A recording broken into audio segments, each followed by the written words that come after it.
25 اذار بعتبره خط احمر نحن ما حدا يلعب معه.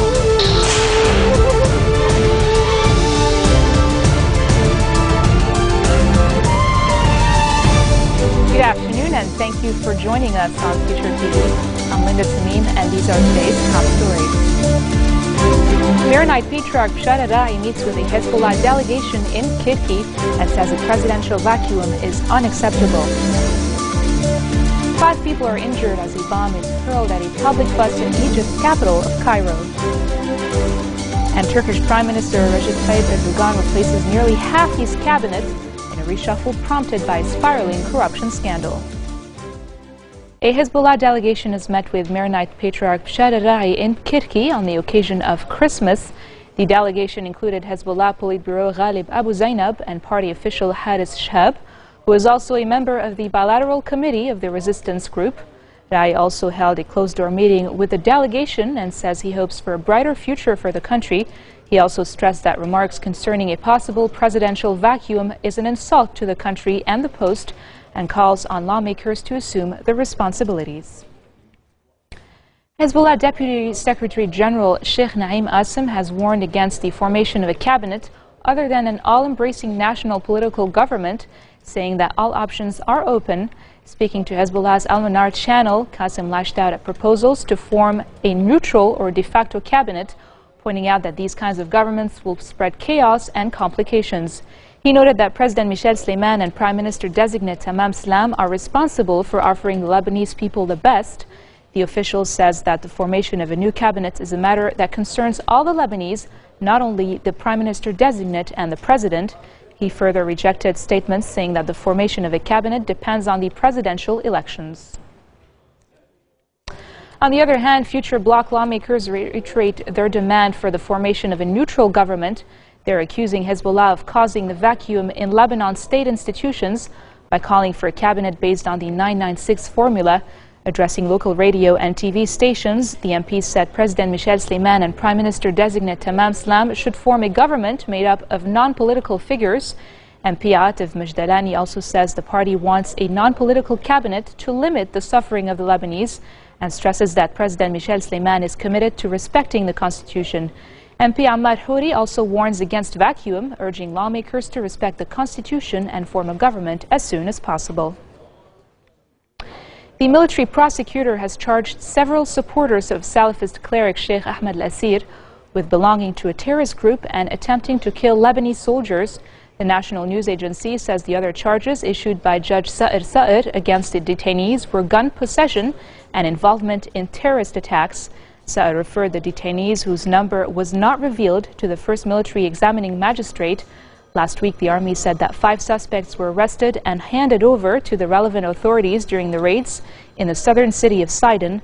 The military staged a major search operation in the Grouse, valleys and forests situated east of Sidon to determine whether there are any gunmen, weapons, hideouts or fugitives in the area. The Lebanese army has blocked a main road in downtown Beirut after a stationary vehicle stirred suspicions. A security source says the military deployed along the seaside highway in downtown and blocked it both ways near the naval base. Soldiers asked employers at the shops in the area to remain indoors and prevented passers-by from walking near the blocked area. A grenade was found outside the house of former Gendarmerie Chief Salah Gibran at the entrance to the southern town of Kessin. Reports say the hand grenade was usable but was not set to detonate. It was found 300 meters away from one of the junctions leading to Gibran's house. Security forces have launched an investigation into the incident. And coming up next, former U.S. National Security Agency contractor Edward Snowden warns of the dangers posed by a loss of privacy. That and more after the break.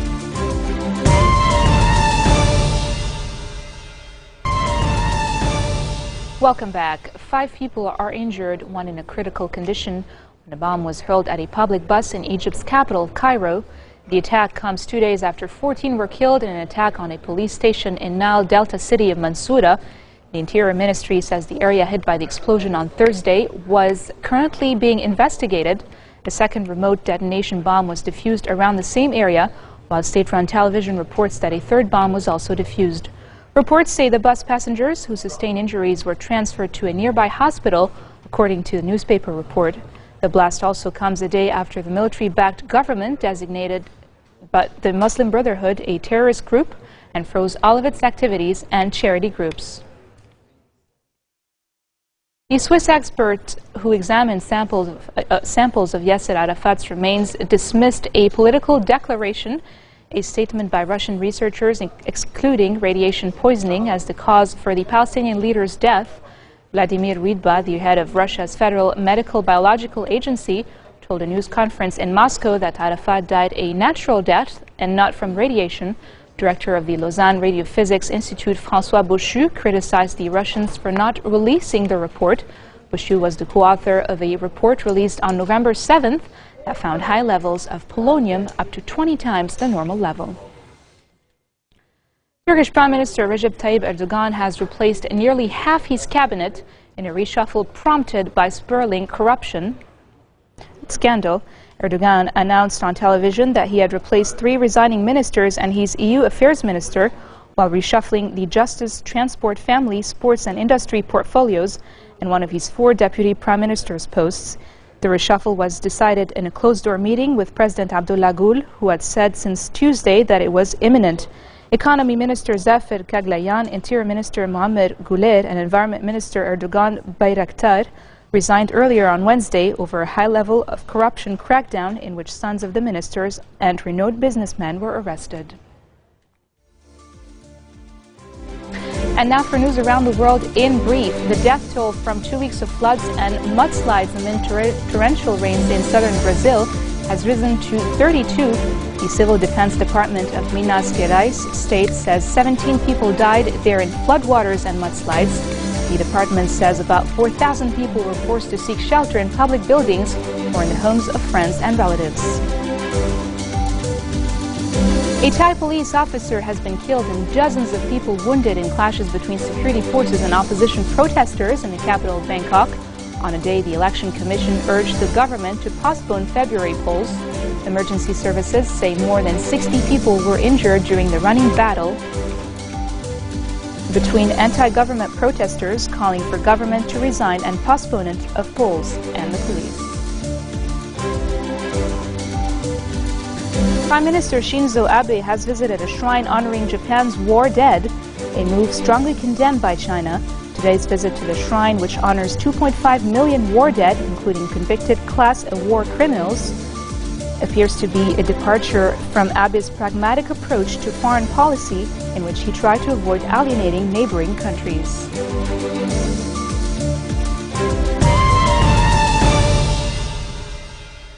Former U.S. National Security Agency contractor Edward Snowden has addressed the British public through a televised Christmas message, warning of the dangers posed by a loss of privacy. Snowden, who revealed details of electronic surveillance by American and British spy services, appeared in a 2-minute video recorded in Moscow and broadcast by Britain's Channel 4 television station. The U.S. whistleblower said that modern surveillance was more invasive than any envisioned in the novel 1984 by George Orwell, and warned that children today will grow up without knowing what it means to have an unrecorded private moment.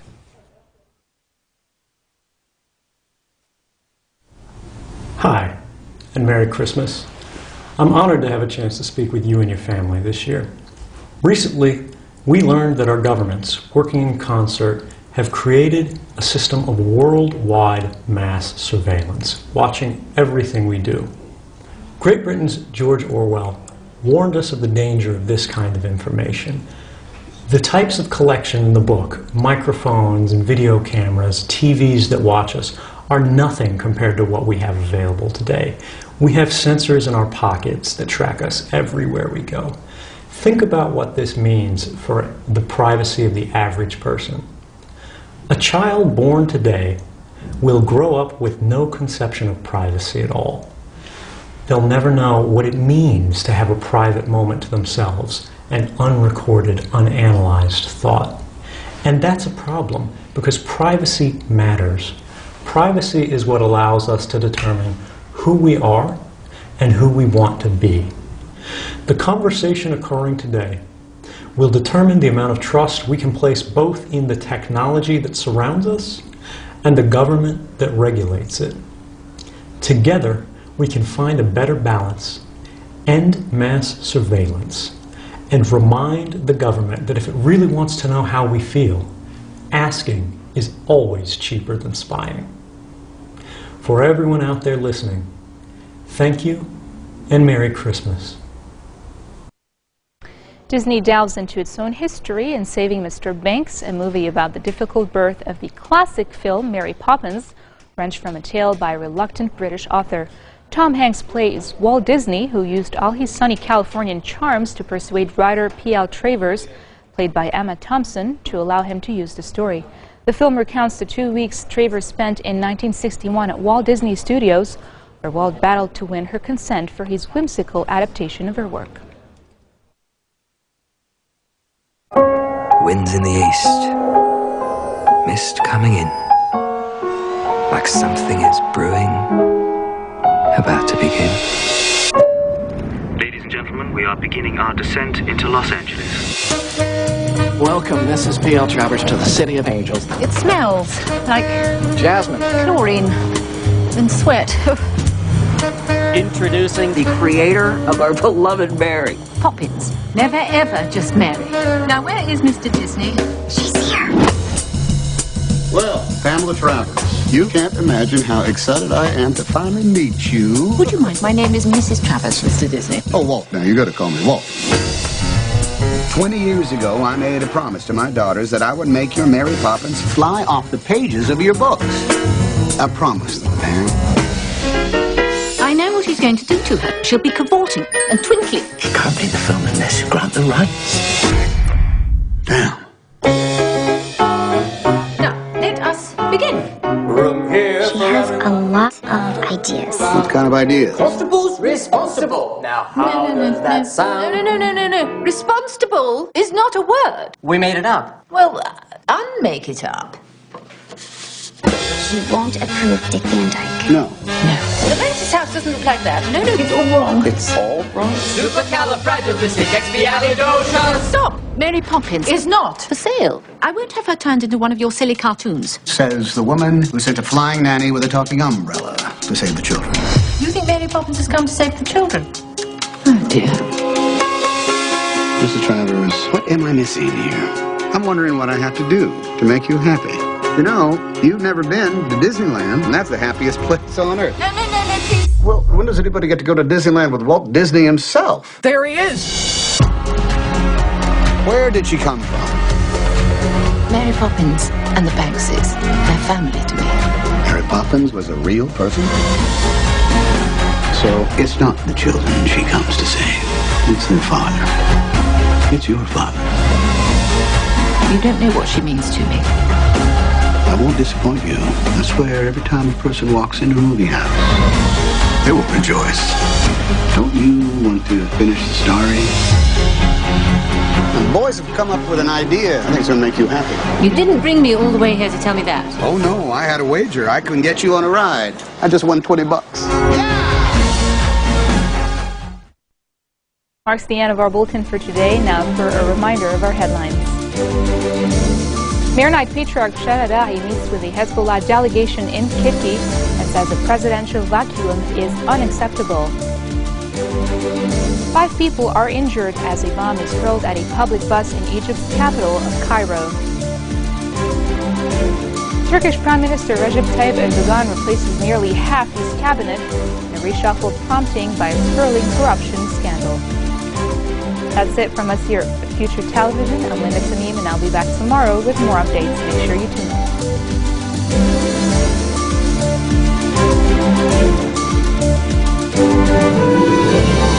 نحن بحاجة إلى حكومة مسؤولة وفاعلة. في عندنا 25 آذار بعتبره خط أحمر، نحن ما حدا يلعب معه.